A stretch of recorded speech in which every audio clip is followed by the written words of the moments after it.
بسم الله الرحمن الرحيم.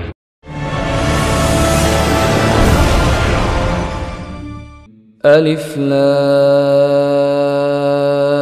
را تلك آيات الكتاب الحكيم أكان للناس عجبا أن أوحينا إلى رجل منهم أن أنذر الناس وبشر الذين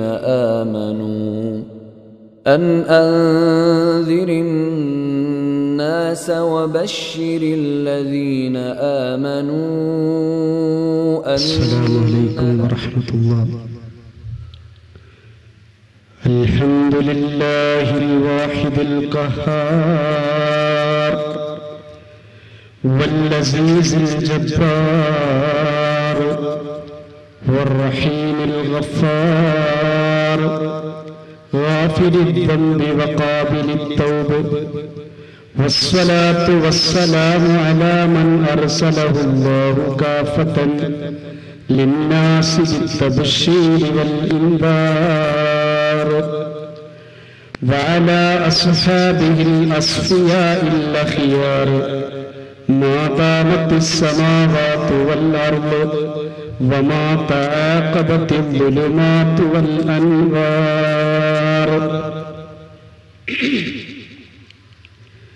إن نريد إلا الإصلاح ما استطعت وما توفيقي إلا بالله عليه توكلت وإليه أنيب. ولدتك أمك يا ابن آدم باكيا والناس حولك يضحكون سرورا، فاجهد لنفسك أن تكون إذا بكوا في حال موتك ضاحكا مسرورا. സ്നേഹാധന്യരായ college principal കുട്ടിയാലിക്കുട്ടി sir, മറ്റു വിശിഷ്ട വ്യക്തിത്വങ്ങളെ, മാതാപിതാക്കളെ, സഹോദരി സഹോദരന്മാരെ, കൊച്ചു മക്കളെ,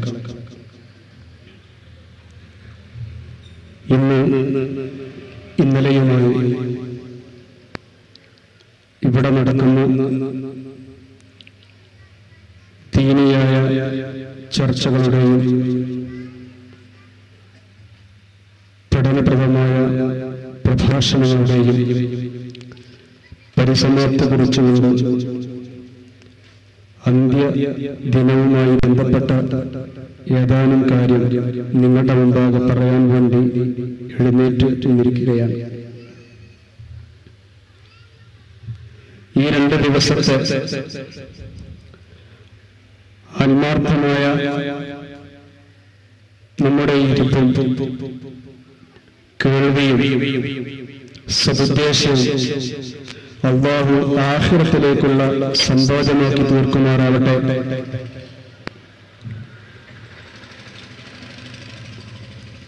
ഈ ദുനിയാവിലെ ജീവിതം വളരെ ഹ്രസ്വമാണ്. കുറഞ്ഞ ദിവസങ്ങൾ മാത്രം ജീവിക്കുന്നവർ, മാസങ്ങളോ ഏതാനും വർഷങ്ങളോ ജീവിക്കുന്നവർ, അപൂർവം ചില ആളുകൾ നൂറ്റാണ്ട് തീർക്കുന്നവരുമുണ്ടാവും. ഈ സംസാരിക്കുന്ന എനിക്കോ കേൾക്കുന്ന നിങ്ങൾക്കോ എത്രയാണ് നമ്മുടെ ആയുഷ്കാലം എന്ന് മുൻകൂട്ടി പറയുക സാധ്യമല്ല. ഏത് നിമിഷവും അല്ലാഹുവിന്റെ അലംഘനീയമായ വിളിക്ക് ഉത്തരം ചെയ്യാൻ കടപ്പെട്ടവരാണ് നമ്മൾ ഓരോരുത്തരും. ഒരു ഈജിപ്ഷ്യൻ എഴുത്തുകാരനായിരുന്ന ഡോക്ടർ മുസ്തഫ ലുത്ഫി മൽഫലൂത്തി ഇപ്രകാരം എഴുതി വെച്ചിട്ടുണ്ട്: ഞാൻ അണിഞ്ഞ കുപ്പായത്തിന്റെ ബട്ടൺസ് എന്റെ കൈകൊണ്ട് തന്നെ അഴിച്ചു വെക്കാൻ സാധിക്കുമോ? അതല്ല, എന്റെ മയ്യത്ത് കുളിപ്പിക്കുന്നവരുടെ കൈകൊണ്ടാണോ അത് അഴിച്ചു വെക്കുക എന്ന് എനിക്കറിയില്ല. ഞാനിത് പറയുമ്പോൾ എന്റെ മനസ്സിൽ നിറഞ്ഞു നിൽക്കുന്ന ഒരു സംഭവം. 2 ആഴ്ച മുമ്പ് ഞങ്ങളുടെ കോളേജിൽ, അറബി കോളേജിലെ അധ്യാപകർക്ക് വേണ്ടിയിട്ട് ഒരു കോഴ്സ് സംഘടിപ്പിച്ചിരുന്നു. വിദേശ പണ്ഡിതന്മാരെല്ലാം വന്ന് സംബന്ധിച്ച പഠനപ്രദമായൊരു കോഴ്സ്. ആ കോഴ്സിന്റെ അവസാനിക്കുന്നതിന്റെ 2 ദിവസം മുമ്പ് എന്റെ വീടിന്റെ തൊട്ടടുത്തുള്ള എന്റെ അയൽവാസിയായ ഒരാളുടെ മകളുടെ വിവാഹത്തിൽ പങ്കെടുക്കാൻ വേണ്ടി ഞങ്ങളുടെ ആദരണീയനായ പ്രിൻസിപ്പളുടെ അനുവാദത്തോടു കൂടി ഞാൻ 2 ദിവസം നേരത്തെ ഇവിടുന്ന് പോയി. കഴിഞ്ഞ 25-ാം തീയതി ഞങ്ങൾ ആ 2 കുടുംബവും തമ്മിലുള്ള ബന്ധം കൊണ്ട് തന്നെ നേരത്തെ തന്നെ കല്യാണത്തിൽ പങ്കെടുക്കണമെന്ന അതിയായ ആഗ്രഹത്തോടെ രാവിലെ തന്നെ കല്യാണത്തിന് പുറപ്പെടാൻ വേണ്ടി, കുളിക്കാൻ വേണ്ടി ഒരുങ്ങി. ആ സന്ദർഭത്തിലുണ്ട് ഒരു 6-7 ഫോൺ കോളുകൾ ഒരുമിച്ച് വരും. നമ്മുടെ അമീറാക്ക് മരിച്ചു. ആദ്യത്തെ ഒരു ഫോൺ കോൾ വന്നപ്പോൾ ഒരിക്കലും വിശ്വസിക്കാൻ കഴിയുന്നില്ല. കാരണം തലേന്ന് രാത്രിയൊക്കെ കല്യാണപ്പന്തലിൽ നിറഞ്ഞു നിന്ന് നിർദ്ദേശങ്ങൾ കൊടുത്തിരുന്ന ഒരാള് മകളുടെ വിവാഹത്തിന്റെ ഓട്ടത്തിലായത് 2 മാസക്കാലമായിട്ട് ആ മനുഷ്യൻ, യുവത്വത്തിന്റെ പ്രസരിപ്പിൽ നിൽക്കുന്ന ഒരു മനുഷ്യൻ, പുഞ്ചിരിയോടെയല്ലാതെ ഒരിക്കലും ഞങ്ങൾ കണ്ടിട്ടില്ലാത്തൊരു മുഖം. അദ്ദേഹത്തിന്റെ മരണം, അതും കല്യാണത്തിന് അന്ന് രാവിലെ 9 മണിയോട് കൂടിയിട്ട് ഞങ്ങളുടെ ഗ്രാമത്തെ മുഴുവനും നടുക്കിക്കൊണ്ട് വന്നപ്പോ ആർക്കും വിശ്വസിക്കാൻ കഴിയുന്നില്ല. വീട്ടില് ഓടിയെത്തിയ ആളുകളൊക്കെ കണ്ടത് കല്യാണത്തിന് വേണ്ടി മനോഹരമായിട്ട് ഉണ്ടാക്കിയ പന്തലിൽ മയ്യത്ത് കിടത്തിയിരിക്കുന്നു. നിശ്ചലമായി കിടക്കുന്ന ആ മയ്യത്തിന് കൂടി നിൽക്കുന്നവരോടും ലോകത്തോടും ഒട്ടേറെ കാര്യങ്ങൾ പറയാനുള്ളതുപോലെ അന്ന് കല്യാണത്തിന് വേണ്ടി അകന്ന കുടുംബങ്ങളിൽ നിന്ന് വന്ന ആളുകളൊക്കെയും അദ്ദേഹത്തിന്റെ ജനാസയിൽ പങ്കെടുക്കണമെന്നായിരുന്നു അള്ളാഹുവിന്റെ തീരുമാനം. 3:30 മണിക്ക് ഉച്ചയ്ക്ക് ശേഷം 3:30 മണിക്ക് അദ്ദേഹത്തിന്റെ മയ്യത്ത് ആ കല്യാണപ്പന്തലിൽ തന്നെ മയ്യത്ത് കുളിപ്പിച്ചതിന് ശേഷം എല്ലാവർക്കും കാണുവാൻ വേണ്ടി അല്പസമയം വെച്ചപ്പോ ഞാൻ മനസ്സിൽ ഓർത്തുപോയി, തന്റെ മകൾ മണവാട്ടിയായിട്ട് അണിഞ്ഞൊരുങ്ങി അതേ സ്ഥാനത്ത് വന്നിരിക്കുന്നത് കാണാൻ കൊതിച്ചിരുന്നൊരു വാപ്പയായിരുന്നല്ലോ ഇത് എന്ന്. നമ്മളിലും പല ആളുകളും പല സ്വപ്നങ്ങൾ കാണുന്നവരാണ്. ജീവിതത്തിൽ പല സന്ദർഭങ്ങൾക്കും സാക്ഷ്യം വഹിക്കണമെന്ന് കൊതിക്കുന്നവരാണ്. പക്ഷേ അല്ലാഹു എവിടെയാണ് നമ്മുടെ അന്ത്യം നിശ്ചയിച്ചു വെച്ചത് എന്ന് നമുക്കറിയില്ല. ആ സമയം എത്തിക്കഴിഞ്ഞാൽ ഒരു നിമിഷം പോലും അല്ലാഹു പിന്തിച്ചിടുകയുമില്ല. വിശുദ്ധ ഖുർആൻ പറയുന്നു, വലൻ യുഅഖിറല്ലാഹു നഫ്സൻ ഇദാ ജാഅ അജലുഹാ, അതിർത്തി എത്തിക്കഴിഞ്ഞാൽ പിന്നെ ഒരു നിമിഷം പോലും അല്ലാഹു പിന്തിച്ചിടില്ല. പക്ഷെ നമ്മൾ എത്ര പേര് ഈ നൈമിഷികമായി ദുനിയാവിലെ ജീവിതത്തെക്കുറിച്ച് ചിന്തിച്ചിട്ടുണ്ട്? നമ്മളൊക്കെ ആഗ്രഹിക്കെന്താന്ന് ചോദിച്ചാല്, എന്റെ ബാപ്പയ്ക്ക് നിസ്കാരം തുടങ്ങിയ 45-50 വയസ്സായപ്പോഴാണ്. എനിക്കിപ്പോ 20-25 അല്ലേ ആയിട്ടുള്ളൂ. 10-25 കൊല്ലം കൂടൊക്കെ ഈ ദുനിയാവിൽ അങ്ങനെ വിലസി തീർക്കാം. അത് കഴിഞ്ഞിട്ട് വേണം നല്ലൊരു തോർത്തുണ്ടൊക്കെ വാങ്ങി പള്ളിയിൽ തന്നെ ഒന്ന് ഒതുങ്ങിക്കൂടാൻ എന്ന് ചിന്തിക്കുന്ന ധാരാളം ആളുകളുണ്ട്. യുവത്വത്തിന്റെ പ്രസരിപ്പിൽ എല്ലാ തോന്നിവാസങ്ങളിലും തനിക്കൊരു പങ്കുണ്ട് എന്ന് വിചാരിച്ച് നടന്നു നീങ്ങുന്ന മൂഢന്മാർ. കമ്മിൻ ഫത്താ യുംസി വയുസ്ബീഹു ആമിനാ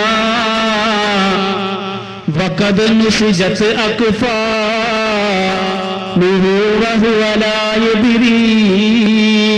എത്രയെത്ര ചെറുപ്പക്കാർ പ്രഭാതത്തിലും പ്രദോഷത്തിലും അവർ ആഹ്ലാദചിത്തരായി നടന്നു നീങ്ങുന്നു. അവർക്കുള്ള കഫൻ പുടവ തൊട്ടടുത്ത കടയിൽ എത്തിയിരിക്കുന്നു എന്ന് പോലും അവർ മനസ്സിലാക്കുന്നില്ലല്ലോ.